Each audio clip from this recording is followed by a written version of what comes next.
हाँ तो दोस्तों, welcome back to the channel. हमने जहाँ से छोड़ा था पहले, अब उसी को वापस कंटिन्यू करते हैं। यानी कि हमारी जो प्रोग्रामिंग टूल्स हैं उनके बारे में जानते हैं, क्या है कैसे है वगैरह। तो प्रोग्रामिंग सिर्फ एक लैंग्वेज सीखने से नहीं आती है, ठीक है। बाकी उसके साथ कुछ इंपॉर्टेंट टूल्स भी आने चाहिए ना। चलिए इनके बारे में जान लेते हैं। अब पहला होता है कंपाइलर। अब देखो, अगर आप प्रोग्रामिंग लैंग्वेज की फील्ड मतलब आप कोडिंग में जा रहे हो, डूब रहे हो, तो आपको ये सारी चीजें पता होना चाहिए। कंपाइलर, इंटरप्रेटर, फ्लो चार्ट और स्यूडोकोड्स क्या होते हैं। क्यों ये मैं बोल रही हूँ? क्योंकि इनका यूज आप करोगे इन फ्यूचर। अगर आप डेवलपमेंट कर रहे हो तो भी करोगे, अगर आप कोडिंग कर रहे हो मतलब coding in the sense DSA solve कर रहे हो तो भी आपको यहाँ पर चीजें यूज होगी। कंपाइलर, इंटरप्रेटर के बारे में भी तो पता होना चाहिए। हमारा हमारा कोड है वो कैसे कन्वर्ट हो रहा है, राइट। तो चलो एक एक करके सबके बारे में जानते हैं। पहला होता है कंपाइलर। ये एक सॉफ्टवेयर होता है जो पूरा प्रोग्राम एक साथ मशीन कोड में कन्वर्ट करता है। जैसे C++ कंपाइल लैंग्वेजेस हैं जिसमें आपका पूरा कोड एक बार में कंपाइल होता है। अब इसका मतलब क्या है? आपने कोई कोड लिखा, उस कोड को पूरा शुरू से आखिरी तक कंपाइल होगा एक ही बार में, मतलब लाइन बाय लाइन। यहाँ पे कोई सीन ही नहीं है। सपोज मैंने एक प्रोग्राम बनाया जावा लैंग्वेज में जिसमें मैं स्ट्रिंग को रोटेट कर रही हूँ। स्ट्रिंग को क्या कर रही हूँ, मतलब जैसी मेरी स्ट्रिंग हेलो वर्ड है तो मुझे उसको क्या करना है, रोटेट करना है कि पहला वर्ड पहले आए फिर स्ट्रिंग वो हेलो आए, राइट। तो मैंने एक प्रोग्राम बना दिया, ठीक है। मैंने एक पूरा अच्छा खासा जावा में कोड लिख दिया। लाइन ऑफ कोड ज्यादा होता है, अगर आपको पता होगा, जावा में आपने पढ़ा होगा, तो मैंने एक कोड लिख लिया। अब क्या हुआ, कंपाइलर ने पता है क्या करा? कंपाइलर ने उस पूरे कोड को एक साथ लिया, एक साथ उसको कंपाइल करके दिया। अब यहाँ पर प्रॉब्लम पता है कहाँ आती है? आप कंपाइलर यूज कर रहे हो, कोई समस्या नहीं है, पर यहाँ पर ना आप कोड को, एक पूरे कोड को एक ही बारी में लेकर उसको कंपाइल करना। अब यहाँ पर जो होता है ना, प्रोसेस थोड़ी स्लो हो जाती है। फिर हमें ना बहुत टाइम बाद, जैसे जैसे कंपाइल्ड होती है उसके बाद हमें हमारी एरर पता होती है, ठीक है। छोटे मोटे प्रोग्राम में कोई समस्या नहीं होती है, बट अगर आप बड़े मतलब लार्ज स्केल के प्रोजेक्ट्स वगैरह कर रहे हो ना, तो कंपाइलर थोड़ी सी प्रॉब्लम देता है। बट वो लैंग्वेज के स्पेसिफिक होता है तो उसका कोई इश्यू नहीं आता है। देन आता है इंटरप्रेटर। इंटरप्रेटर जो होता है ना, ये code line by line execute करता है।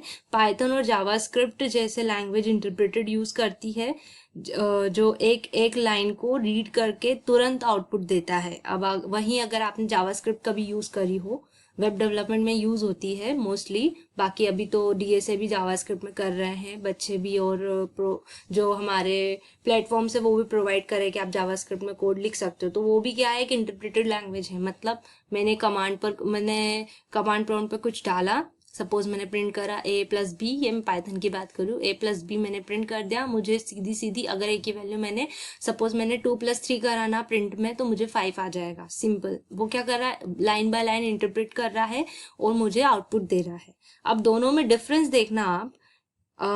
जैसे कंपाइलर वर्सेस इंटरप्रेटर में अगर आपको डिफरेंस देखना है तो एक बहुत अच्छा एग्जांपल है, उसके थ्रू देखते हैं। कि सोचो एक मूवी है, अगर पूरी मूवी एक बार में कन्वर्ट हो जाए तो वो कंपाइलर है, वो कंपाइलर का काम है, ठीक है। लेकिन अगर एक एक सीन को तुरंत ट्रांसलेट करके दिखाया जाए तो वो क्या है, इंटरप्रेटर का काम करता है, ठीक है। यहाँ पर क्या हुआ, सपोज एक मूवी है पूरी, शुरू से लेके आखिरी तक अगर कंपाइल हो गई, मतलब उसको कन्वर्ट करा किसमें, मतलब लैंग्वेजेस के हिसाब से, तो वो क्या हो गई, कंपाइल करने का काम करा तो वो कंपाइलर हो गया। अगर उसको लाइन बाय लाइन मतलब तुरंत चीजें हुई, तुरंत मुझे एक एक सीन को तुरंत क्या करके दिखाया, ट्रांसलेट करके दिखाया, तो वो कहाँ पर वो चीज होती है, इंटरप्रेटर की, ठीक है। इंटरप्रेटर वो काम करता है। Now flow chart. Flow chart जो होते हैं ना, एक विजुअल रिप्रेजेंटेशन होती है जो बताती है कि प्रोग्राम का फ्लो कैसा चलेगा। इसमें हम सिंबल यूज करते हैं, जैसे स्टार्ट, प्रोसेस, डिसीजन एंड और। रुको मैं आपको बताती हूँ कि कैसे फ्लो चार्ट यूज होता है। ये देखो, दिख रहा है आपको, ओवल, रेक्टेंगल, डायमंड, पैरेलेलोग्राम, ये सब क्या है, फ्लो चार्ट के सिंबल्स है, ठीक है। जैसे कि ये देखो, स्टार्ट करा, इनपुट लिया A+B आउटपुट सम, ये उसका है, फ्लो चार्ट के बारे में ही है, graphical representation. Graphical representation of N algorithm, ठीक है, ये सारे सिंबल्स है। आप इसके बारे में और डिटेल में पढ़ना, मैं नहीं बताऊंगी, बाकी मैं आपको डिटेल में इसके नोट्स जरूर प्रोवाइड करवा सकती हूँ। नाउ सूडो कोड की बात होती है, तो सूडो कोड क्या होता है? ये एक सिंपल रिप्रेजेंटेशन होता है जो एक एल्गोरिदम को लिखने का तरीका बताता है बिना किसी स्पेसिफिक प्रोग्रामिंग लैंग्वेज के। ये ह्यूमन रीडेबल होता है और बिगिनर्स के लिए बहुत यूजफुल होता है।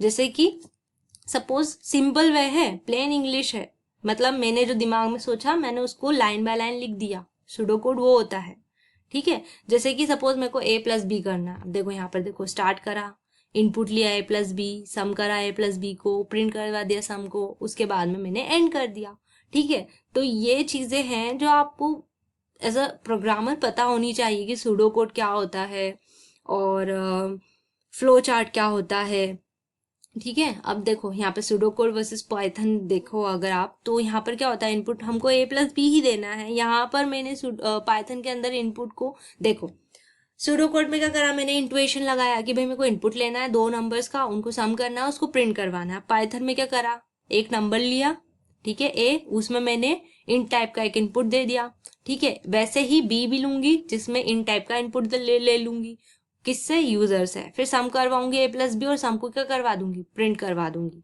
ठीक है। तो ये सारी चीजें हैं जो क्या है, सूडो कोड के अंदर आती है, ठीक है। तो अगर आपको वीडियो थोड़ी सी भी हेल्पफुल लगी हो तो प्लीज सब्सक्राइब कर लेना मेरे चैनल को, लाइक कर देना वीडियो को। और आगे हम पढ़ेंगे प्रॉब्लम सॉल्विंग अप्रोचेस जो पाइथन जो प्रोग्रामिंग में होती है ना, वो सारी चीजें। और सॉरी मैं पाइथन बार बार बोल रही हूँ क्योंकि मैं अभी प्रोजेक्ट पर काम कर रही हूँ जो पाइथन में है, ठीक है। तो ठीक है, अगर आपको मेरी चैनल अच्छा लगा हो तो प्लीज लाइक सब्सक्राइब करना और शेयर कर देना अपने दोस्तों को, यार थोड़ा बहुत मेरा भी भला कर दो, ठीक है। और नेक्स्ट वीडियो हम देखेंगे प्रॉब्लम सॉल्विंग अप्रोचेस में, उसके बाद हम पाइथन की ही सीरीज फॉलो करेंगे। तब तक के लिए अपना ध्यान रखें, बाय।